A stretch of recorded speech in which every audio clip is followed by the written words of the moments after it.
David, a wealthy entrepreneur, decides to test his fiancée's family by disguising himself as a McDonald's worker, curious to see how they treat someone they believe to be beneath them. What he uncovers is more painful than he imagined: subtle prejudices, hurtful assumptions, and a family blind to their own biases. But when the truth comes out, will their relationship survive the revelation? And can Emily's family change before it's too late? Before we get started, make sure to hit that like button, subscribe for more exciting content, and let us know where you're watching from in the comments. Now, let's dive in. David stood in the middle of his spacious living room. The lights dimmed and a nervous energy crackled through the air. He held a small, velvet box in his hands, his fingers brushing the smooth surface as if it were a talisman of good luck. He had everything: success, wealth, respect, but this moment felt different. It was personal, vulnerable. Tonight he was going to propose to the love of his life, Emily, the woman who had been his rock through years of growth, challenges, and triumphs. When Emily walked through the front door, her eyes immediately went wide as she took in the scene. Soft music played in the background, and the table was set for a private dinner. Her gaze landed on David, who was smiling nervously. She knew something was up, but the realization didn't hit her until he dropped to one knee. "Emily, you've been my partner in every sense of the word," he began, his voice steady but laced with emotion. "You've seen me at my best and my worst, and through it all you've stood by my side. I can't imagine a future without you. Will you marry me?" Tears welled up in Emily's eyes, and she nodded, unable to speak for a moment. When she finally found her voice, she whispered, "Yes, of course." David slipped the ring onto her finger, and they embraced, both caught up in the excitement of their shared future. But amid the joy, David couldn't shake a lingering doubt. Emily had always supported him, but he wasn't so sure about her family. They were polite. Yes, perhaps too polite. Over the years he had sensed their subtle disapproval, an undercurrent of judgment that seemed to stem from his background. It wasn't overt, but in small moments. Comments about his race, his humble beginnings, or his casual style. They had made it clear that they viewed him as an outsider. Later that evening, as they sat together on the couch, Emily brought up the topic that had been on David's mind. "So when do you want to tell my family about the engagement?" she asked, her head resting on his shoulder. David hesitated. "Soon," he replied, his tone thoughtful. "But there's something I need to figure out first." Emily sat up, concern crossing her face. "What do you mean?" David sighed. "I love you, and I know you love me. But your family, I'm not sure they see me for who I really am. I've always felt like they judge me based on my appearance, not on my accomplishments or who I am as a person." Emily frowned. "I know my family can be a little traditional, but they like you. They just need more time to get to know you." David shook his head. "It's not just about time. I think they've already made up their minds about me, and I need to know how they really feel before we move forward with the wedding." Emily bit her lip, clearly torn. "What are you saying?" David leaned forward, his eyes serious. "I have an idea. It might sound a little crazy, but hear me out. I want to see how your family treats people they don't think are important, people they think are beneath them. I want to work at a McDonald's near their neighborhood and have them come in, see how they interact with me when they don't know who I really am." Emily blinked, clearly surprised. "You want to pretend to be a fast food worker? Why?" "To test them," David said simply. "I want to know if they treat people with respect, no matter their status. If they can't do that, then I'll know exactly where I stand." Emily stared at him for a long moment, clearly conflicted. She loved her family, but she couldn't deny that they sometimes harbored prejudices, ones they rarely confronted openly. Finally she nodded, her expression resigned. "Okay, let's do it. But I hope you're wrong about them." David smiled, though there was a hint of sadness in his eyes. "So do I." A week later, David donned the standard uniform of a McDonald's employee, a simple shirt, slacks, and a name tag that read, Dave. He had never worked a job like this before, but he wasn't above it. In fact, he saw it as an opportunity, not just to test Emily's family, but to understand how others lived and worked. He respected the people who did these jobs, people who were often overlooked or dismissed by society. As he stepped behind the counter and began his first shift, he felt an odd sense of anticipation. His usual life, filled with boardroom meetings, luxury cars, and designer suits, seemed a world away. Here, he was just another worker, blending into the background. And that's exactly what he wanted. For the next few days, David worked in anonymity, serving customers, cleaning tables, and taking orders. The experience was humbling, but also eye-opening. He saw how hard the staff worked, how much effort went into each task, even though they were often treated as invisible. He wondered how Emily's family would react when they saw him in this role. Finally, the day arrived. Emily's family, her father Richard, her mother Jane, and her sister Amanda, were coming to the McDonald's for lunch. Emily had arranged it, pretending that it was just a casual family outing. They had no idea what was about to happen. David watched from behind the counter as they entered, his heart pounding in his chest. Would they recognize him? Would they treat him differently now that he wasn't the wealthy businessman they thought they knew? He didn't have to wait long to find out. Richard, tall and imposing in his tailored suit, barely glanced at the employees as he walked up to the counter. Amanda, dressed in designer clothes, looked around with mild distaste. Jane, though more composed, seemed eager to get through the meal quickly. David approached them with a friendly smile. "Welcome to McDonald's. How can I help you today?" Richard didn't even look at him, focusing instead on the menu. "I'll have a Big Mac, no pickles," he said, his tone dismissive. Amanda glanced at David with raised eyebrows, clearly unimpressed. "I guess I'll have a salad. Do you guys even have those?" David kept his expression neutral, though the sting of their indifference was already hitting him. They didn't recognize him at all. To them, he was just another face behind the counter, unworthy of attention or respect. As he rang up their orders and handed them their food, he listened to their conversation. It was filled with subtle remarks about people who don't work hard enough and how certain jobs were beneath them. David felt his stomach turn, but he stayed silent. This was exactly what he had feared. When the meal was over and they left without so much as a thank you, David knew he had seen enough. This wasn't just about him. It was about how they saw the world. And it was a world he wasn't sure he wanted to be a part of. But the test wasn't over yet. The real challenge would come when he revealed the truth. The golden arches glowed softly in the twilight as David wiped down the counter for what felt like the 100th time that day. The repetitive nature of the work gave him time to think, and his mind wandered back to the events of the past week. His life had taken an unusual turn. For the first time in years, he wasn't the CEO, the man in charge, the one people respected and admired. Here, at this McDonald's, he was just another worker. Dave, the guy who took orders and cleaned up messes. No one here knew who he really was, and that's exactly how he wanted it. For now. David had spent the past few days getting used to the rhythm of fast food life. The early mornings, the long shifts, the constant flow of customers. Some friendly, some not. It wasn't easy work, but it was honest. He had always respected people in these kinds of jobs, but now that he was living it, his appreciation had deepened even further. And yet, beneath his respect for the job itself, there was a simmering tension that drove him forward. The impending visit of Emily's family. They would be coming today. Emily had arranged it so that they'd have no idea David would be the one serving them. They still thought of him as a wealthy businessman, the successful fiancé their daughter had chosen. David wasn't sure if they'd ever seen him beyond that label. Today would be the test.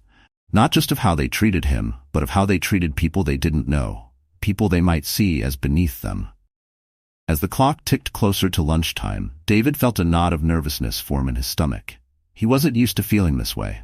In his business world, he was always in control, confident, prepared for anything. But here, in this setting, the stakes felt different, personal, emotional. The door chimed as it opened, and in walked Richard, Amanda, and Jane, Emily's father, sister, and mother. David's heart skipped a beat, but he maintained his calm, neutral expression as he stepped up to the counter. Richard, as usual, led the way. He was tall and imposing, his every movement exuding the confidence of a man used to getting his way. Dressed in an impeccably tailored suit, he looked distinctly out of place in the fast food restaurant. Amanda, Emily's younger sister, followed close behind, her designer handbag swinging from her arm, her eyes scanning the place with mild disdain. Jane, their mother, was more reserved, her posture elegant, but her eyes betraying a sense of discomfort, as if she wasn't quite sure how to handle the setting. They approached the counter, and David stood there, clipboard in hand, waiting. For a brief moment he wondered if they'd recognize him. He wasn't wearing his usual attire. No tailored suit, no watch worth more than some people's cars. He wore the McDonald's uniform, complete with a cap that covered most of his face, and his name tag read Dave. They didn't know him as Dave. To them, he was David, the successful entrepreneur who had swept their daughter off her feet. But as Richard stepped forward to place the order, it became clear. They didn't recognize him at all. "I'll have a double cheeseburger, no onions," Richard said, his eyes focused on the menu above David's head, barely glancing in his direction. Amanda tapped her foot impatiently. "Is there anything here that's not greasy?" she asked, her voice dripping with irritation. "Like, I don't know, a salad?" David fought the urge to raise an eyebrow. He'd seen this kind of behavior before. Customers who treated fast food workers as invisible, as if they were part of the background. But it stung more coming from Emily's family. Jane, trying to be polite, smiled at David and ordered a coffee. "Just black, please," she said, offering a small nod of acknowledgement.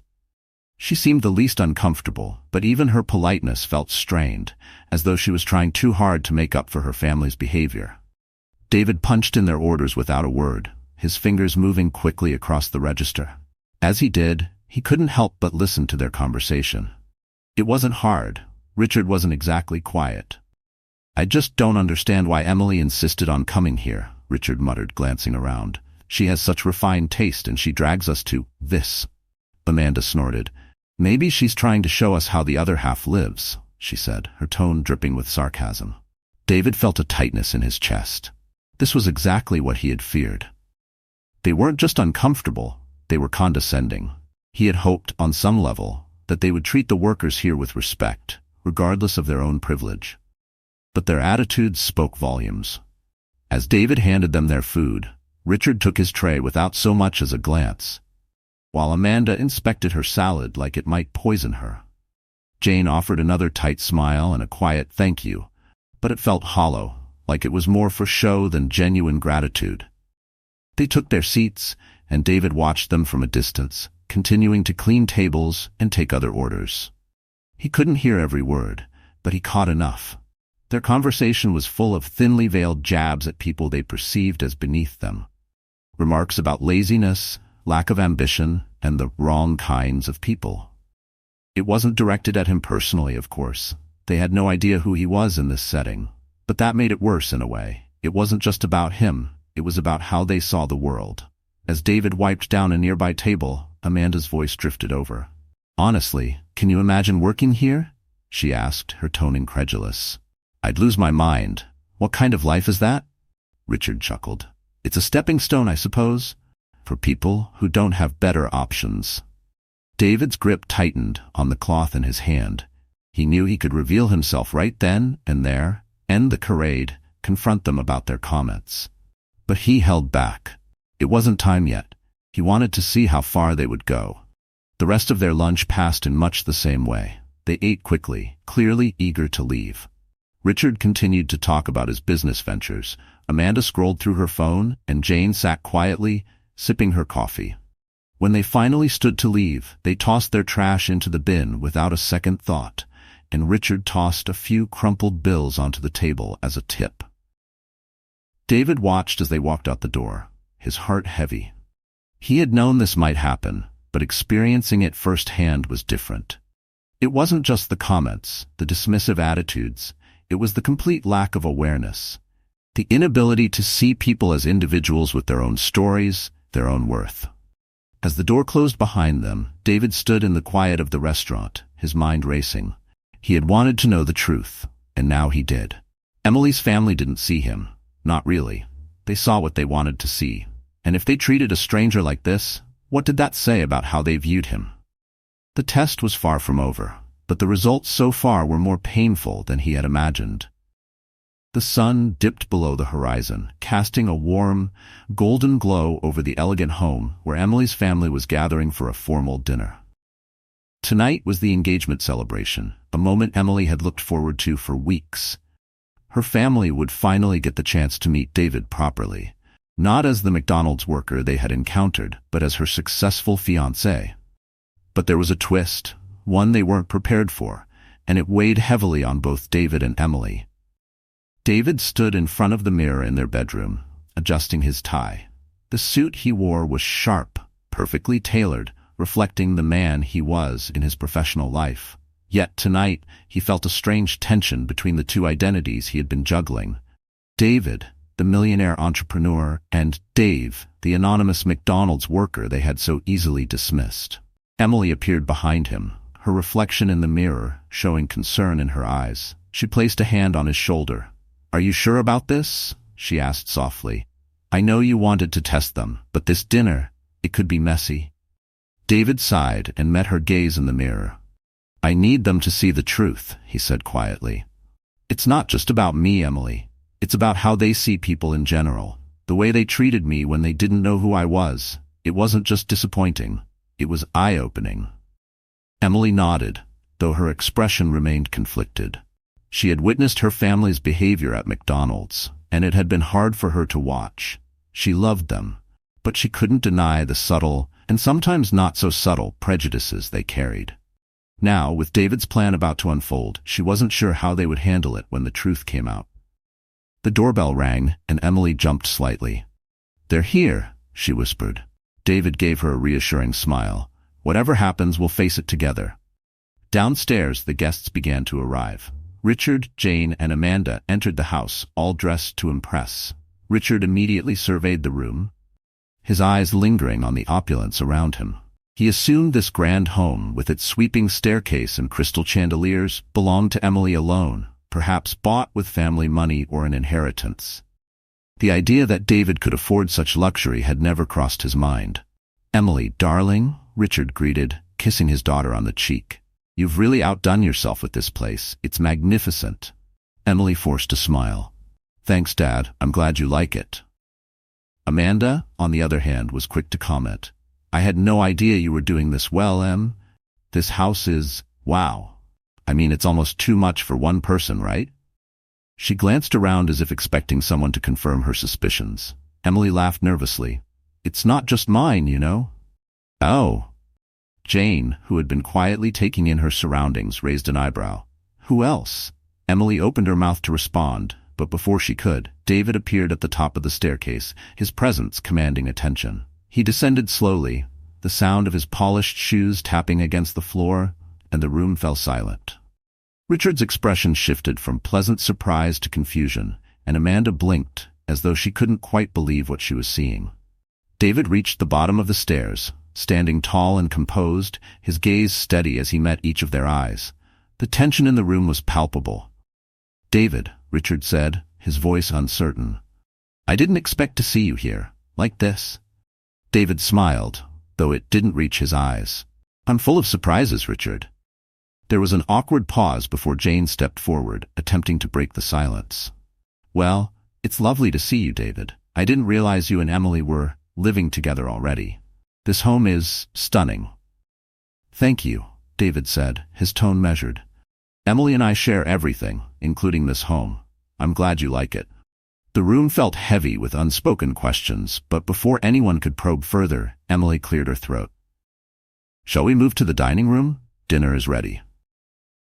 As they all sat down to dinner, the atmosphere remained strained, the weight of David's unspoken revelation looming over the table. The meal was exquisite, cooked by a professional chef, though David had insisted on being hands-on with the preparations. Yet, despite the lavish spread, the conversation was stilted, polite but lacking warmth. Richard, ever the businessman, couldn't help but steer the conversation toward David's work, still unsure of what to make of him. "So, David," he began, slicing into his steak, "what exactly do you do? Emily's told us you're quite successful, but I never got the full picture." David set down his fork and met Richard's gaze evenly. "I run a few companies. I started in tech, built my first startup from the ground up, and eventually expanded into other industries, real estate, finance, hospitality. It's been a long road, but it's paid off. Richard raised an eyebrow, clearly impressed, but also surprised. Tech, real estate, you're quite the entrepreneur then. I had no idea. David nodded. I've been fortunate, but it wasn't easy. I've had to deal with my share of challenges, especially being a black man in industries where people don't always take you seriously at first. The statement hung in the air, uncomfortably direct, but David didn't waver. He was done pretending. Amanda, ever the skeptic, leaned forward. But wait, she said, her brow furrowed. I don't understand. Last week we saw you at McDonald's, working there. Were you doing some kind of charity work? David chuckled, though there was no humor in it. No, Amanda, I wasn't doing charity work. I was working there, as an employee. Her eyes widened and Richard's fork froze midway to his mouth. You were working at McDonald's? He repeated, incredulous. Why would you do that? David took a deep breath, sensing the moment he had been waiting for was finally here. I wanted to see how people would treat me when they didn't know I was a millionaire. I wanted to see how people, especially those close to me, would react when they thought I was just another guy working a minimum wage job. The room went deathly silent. Jane looked confused, Amanda looked horrified, and Richard's face slowly reddened with a mixture of embarrassment and disbelief. David continued, his voice steady. When you came into McDonald's last week, none of you recognized me. And that was fine. I wasn't expecting you to. But what I was hoping for was a little more respect. Instead, I got condescending remarks, dismissive attitudes, and barely a glance in my direction. Jane placed a hand over her mouth, her eyes wide with shock. David, we didn't know. We thought. You thought I was just a fast food worker, David finished, his tone firm but not accusatory. And because of that, you treated me and the other employees there like we didn't matter. Richard's face darkened, clearly uncomfortable. It wasn't personal, David. It's just, you have to understand, it's not what we expected. That's the point, though, isn't it?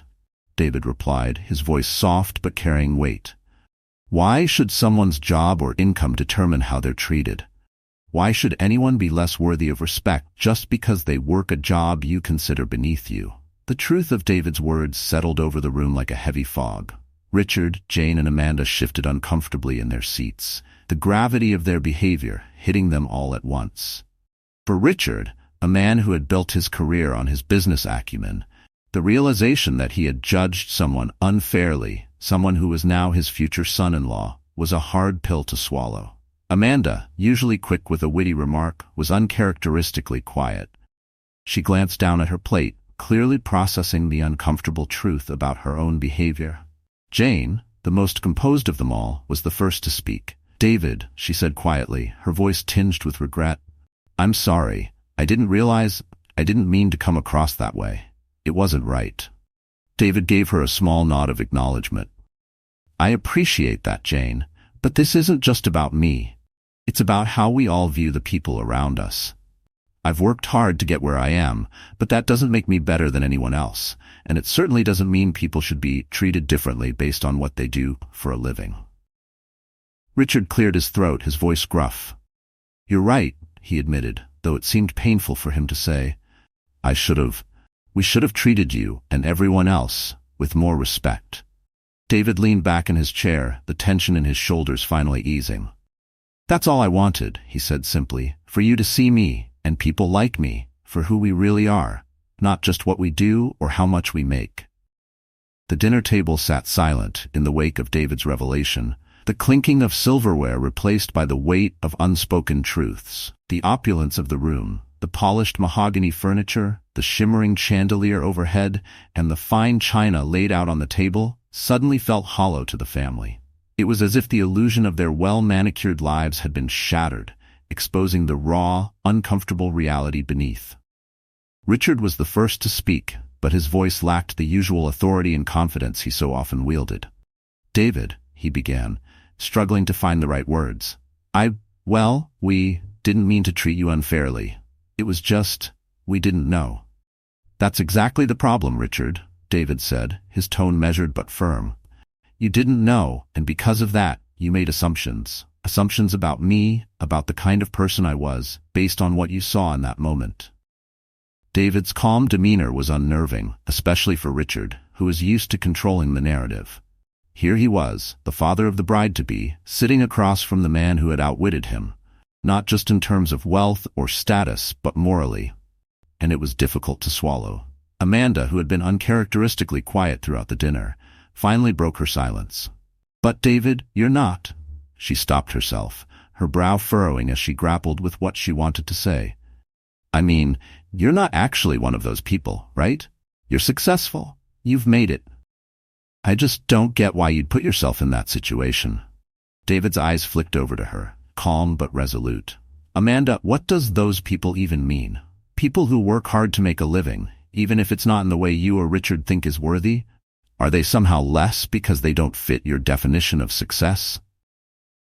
Amanda recoiled slightly, her face turning red. "I didn't mean it like that," she stammered, but even she knew her words rang hollow. "It's just, I don't know." It was shocking. David leaned forward, locking eyes with her. "You were shocked because you assumed that anyone working a low-wage job must not be someone of value. That's the point of this whole experiment.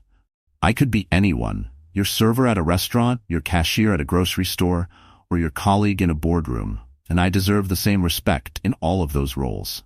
That's what I wanted to show you." Emily, who had been quietly observing the exchange, felt a knot in her chest loosen. She had been dreading this confrontation, but David had handled it with grace and strength. It was one of the reasons she loved him, his ability to stand firm without becoming angry or accusatory. Still, she knew that this was far from over. Her family's reactions so far had been a mix of discomfort, defensiveness, and guilt, but they hadn't fully reckoned with the depth of what David was trying to teach them. Jane, who had been listening intently, cleared her throat softly. "David," she began, her voice gentle, "I think what you did, it was very brave. And I can see now that we've been blind to some things. I'm not proud of how we acted, and I'm deeply sorry for any hurt we've caused you." David gave her a small nod, appreciating her words. "Thank you, Jane. That means a lot to me. I know this isn't easy to talk about, and I don't expect everything to change overnight, but acknowledgement is the first step." Richard, still grappling with his pride, sighed heavily and rubbed his temples. "Look, I'm a businessman. I've spent my entire life sizing people up based on their background, their drive, their ability to succeed. And yes, maybe I've been too quick to judge people based on what I see on the surface. But I'm not sure how to change that overnight." David looked at him thoughtfully. "I'm not asking you to change overnight, Richard. But what I am asking is for you to reflect on how you view people who don't fit into the neat boxes of what you consider successful. Success isn't just about money or status. It's about character. It's about how you treat others, no matter who they are or where they come from." The room fell silent again, the weight of David's words sinking in. For Richard, this was a moment of reckoning. He had spent his life climbing the ladder of success, judging others by how far up they had made it. But here was a man who had everything Richard valued: wealth, success, intelligence, and yet had chosen to step down from that pedestal to test him, to test them all. Amanda, struggling to process everything, leaned back in her chair and crossed her arms. "So what happens now?" she asked, her voice softer than before, almost vulnerable. "Are we just supposed to—" "What? Pretend like we didn't treat you like that?" David shook his head. "No. I don't want you to pretend. I want you to learn from it. This isn't about holding grudges or pointing fingers. It's about recognizing our own biases and trying to do better. You're my future family, and I want to believe that we can grow together. But that starts with honesty. Honesty about how we see the world and the people in it." Emily, sensing the need to bridge the growing gap between her fiancé and her family, spoke up. "David's right," she said gently. "This isn't about punishing anyone. It's about opening our eyes. I love you all, but I've seen things too. Things I didn't want to admit about how we treat people who we think don't measure up. It's not just about David. It's about all the little ways we judge others without even realizing it." Jane looked at her daughter, her eyes softening with understanding. "Emily, I didn't think we were like that. But now, looking back, I can see it. It's subtle, but it's there. And I'm sorry." Richard remained silent for a moment, his gaze distant. He wasn't a man who apologized easily, but he wasn't blind to his own flaws either. Slowly he met David's eyes. "I can't change who I've been overnight," he said, his voice gruff. "But I can try to be better. You've shown me something important, David. I didn't expect this. None of us did. But maybe that's the point. You made us see something we didn't want to see." David nodded, a small smile forming on his lips. "That's all I wanted, to open the door to a different way of thinking." The rest of the evening passed in a quieter, more contemplative mood. The initial tension had eased, but there was still an undercurrent of reflection in the air. As the dessert plates were cleared and the coffee cups refilled, the conversation turned to lighter topics. Emily's plans for the wedding, David's business ventures, and Amanda's latest career move. But the earlier discussion hung in the background, unspoken but present, like a shadow that lingered just outside the circle of light. Later, as Richard, Jane, and Amanda prepared to leave, there was a noticeable shift in the way they interacted with David. The air of condescension had vanished, replaced with something more sincere. Respect, perhaps, or at least the beginning of it. As Richard shook David's hand at the door, there was a firmness to his grip that hadn't been there before. "We'll talk more," he said quietly. "I'm still learning." David nodded, appreciating the gesture. "So am I." As the door closed behind them, David and Emily stood together in the entryway, the weight of the evening slowly lifting. Emily let out a long breath, leaning into David's side. "That was intense," she said softly. David wrapped an arm around her, pulling her close. "It was, but I think we made progress." Emily looked up at him, her eyes full of admiration. "You handled that perfectly. I'm so proud of you." David smiled down at her, pressing a kiss to her forehead. "I'm proud of us. This was never just about me, it was about us, about our future. I want a future where we don't let judgment and prejudice stand in the way of love." Emily nodded, her heart swelling with emotion. "And that's exactly the future we'll have." The next morning, sunlight streamed through the wide windows of David and Emily's home, casting soft golden rays across the polished wooden floors. The air was quiet, peaceful, a stark contrast to the emotional storm that had swept through their lives the night before. David stood in the kitchen, absently stirring a cup of coffee, his mind still processing the events of the dinner. He had expected tension, but the depth of what had been revealed, both about Emily's family and himself, had left him reflective. Emily entered the kitchen, still in her robe, her hair tousled from sleep. She walked over to David and wrapped her arms around him from behind, resting her chin on his shoulder. "Morning," she whispered, her voice warm but laced with the remnants of yesterday's tension. David turned to kiss her forehead gently. "Morning," he replied. "How are you feeling?" Emily sighed and pulled back slightly, leaning against the counter next to him. "I'm okay. It's a lot to process, you know? I think last night was the first time I really saw my family for who they are, and I don't know how to feel about it." David nodded, understanding the weight of what she was saying. "It's hard," he agreed. "They're not bad people, but they've been living in a bubble, seeing the world through their own narrow lens. That's why I wanted to do this, not just for me but for them too." Emily smiled softly. "You've always been so patient. I don't know if I could have handled that situation with as much grace as you did." David shrugged modestly. "It wasn't easy. Part of me wanted to just blow up, to call them out in the moment for their ignorance. But I knew that wouldn't help. Sometimes the best way to change people is to show them, not tell them." They stood in comfortable silence for a moment, sipping their coffee and reflecting on the events of the night before. Emily's family had been shaken, no doubt about it. But the question that lingered in David's mind was whether they would truly change, or if the evening's revelations would simply be a momentary discomfort, quickly swept under the rug in their comfortable lives. Over the next few weeks, the ripple effects of that fateful dinner were felt in subtle but meaningful ways. Richard, who had been the most outwardly defensive, began calling David more frequently, not to discuss business, but to ask about his experiences, his perspectives on life, and even to apologize for his previous behavior. One afternoon, David sat in his home office, reviewing some documents for his real estate company when his phone buzzed. Seeing Richard's name on the screen, he answered, half expecting the usual formal tone. David, Richard's voice came through, sounding less guarded than usual. I've been thinking a lot about what you said that night, about how I judge people too quickly. David leaned back in his chair, surprised but cautiously optimistic. I'm glad to hear that, Richard, he replied. It's not easy to confront those things about ourselves. Richard paused for a moment, and when he spoke again, his voice had a tinge of vulnerability David hadn't heard before.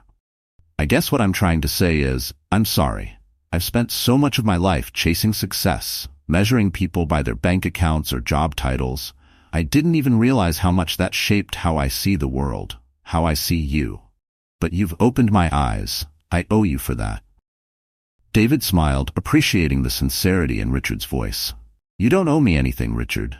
I just want us to understand each other better. We're going to be family after all. Richard chuckled softly. Yes, we are. And I want to be the kind of family you can be proud of. The conversation ended on a hopeful note, and David found himself feeling lighter. It wasn't a complete transformation. He knew Richard still had a long way to go in unlearning years of ingrained biases. But it was a start, and sometimes that's all you can ask for. Amanda, meanwhile, had taken a different path toward reflection. The confrontation had hit her harder than she expected, stirring something inside her that she hadn't wanted to acknowledge. She had always prided herself on being progressive, open-minded, and fair. But David's experiment had forced her to see the gaps in her own empathy, and it wasn't easy to reconcile. A few days after the dinner, she reached out to Emily, asking if they could meet for coffee. When they sat down in a cozy cafe, Amanda's usual confident demeanor was noticeably subdued. I've been thinking about that night, Amanda said, staring into her cup as she stirred the coffee absently. I didn't realize how shallow I'd become.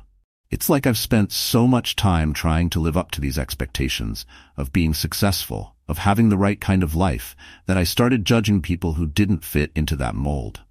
And I'm ashamed of how I acted. Emily, who had been bracing herself for this conversation, softened.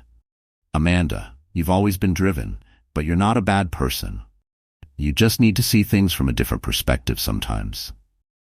Amanda nodded, her face serious. I know. I've been so focused on appearances that I didn't even realize how disconnected I was from the people around me, especially people who don't have the same privileges I do. I guess I never had to think about it before. The conversation between the sisters was a turning point for Amanda. She had a lot of learning to do, but the experience had sparked a genuine desire to be better, not just for David, but for herself. In the weeks that followed, she made a point of reflecting on her behavior, challenging her assumptions, and even volunteering at a local community center to connect with people from different walks of life. It was a small but significant step in her journey toward empathy and understanding. Jane, for her part, had been the most visibly shaken by the dinner. She had always seen herself as the peacemaker in the family, the one who smoothed over conflicts and kept things civil. But David's experiment had shown her that keeping the peace wasn't enough. Sometimes you had to confront the underlying issues, even if it made you uncomfortable. She began attending workshops on implicit bias and prejudice, wanting to understand how societal norms had shaped her thinking. She quietly became a more active voice in conversations about inclusion, both within her social circles and in her work at a local charity. Jane's transformation was quieter than Richard's or Amanda's, but no less profound. She had always been kind, but now she was also aware of the privileges she had taken for granted and the assumptions she had made about others.